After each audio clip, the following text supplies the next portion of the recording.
Welcome to Ask and Learn.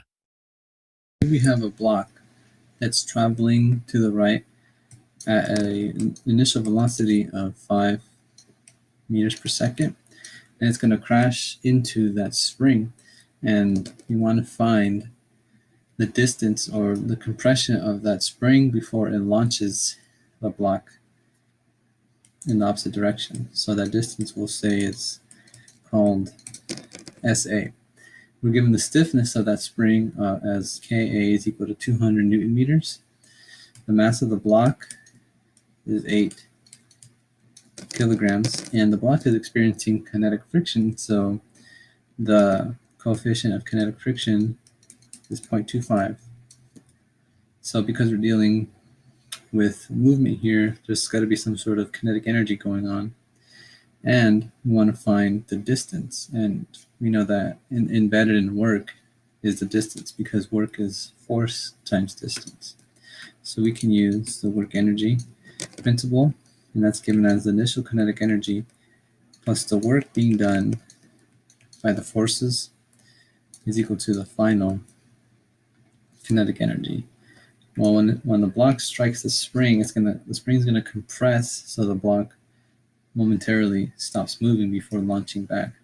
So the initial kinetic or the final kinetic energy is 0 because the velocity final is 0. So now we're just left with the initial kinetic energy, which is 1/2 m v1 squared plus the work being done by the forces, and then all of that equal to 0. We're going to call this equation 1. So now let's look at the work being done. So work is force times the distance.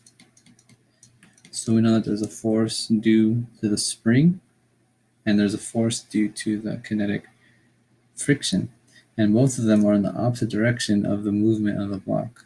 The block is moving to the right, friction in the opposite direction, and the spring's going to compress and launch it with a force in the opposite direction. So we have minus, and then the force of the spring times the distance, so we have 1/2 K, the stiffness of the spring, times SA squared, minus the force due to friction, which is coefficient of kinetic friction, times the normal force. The normal force is equal to the weight of the object because they're in the y direction, and those are the only forces in the y direction. So you have mass times gravity times the distance it travels. So if you think about it, initially it's 2 meters away from the spring, and then it'll hit the spring and then launch, or the spring will compress a certain distance to A. So the distance for the friction will be SA plus that initial distance 2. So then we can just plug in some numbers to make it a little easier. So you have minus 1/2 K, which is 200 SA squared, minus 0.25 times the mass times the gravity times SA plus 2. So let's clean this up a bit. So we have minus 100 SA squared minus 19.6 SA minus 39.2. And you get this part by distributing all of this to SA plus 2. So now we can plug this into our equation 1.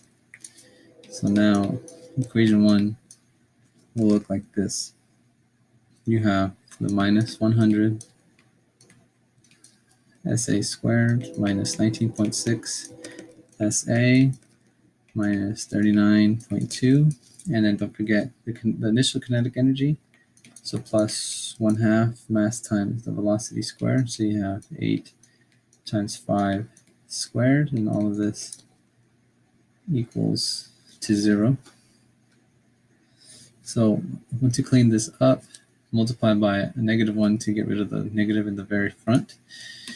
You have 100 SA squared plus 19.6 SA minus 60.8 equals 0.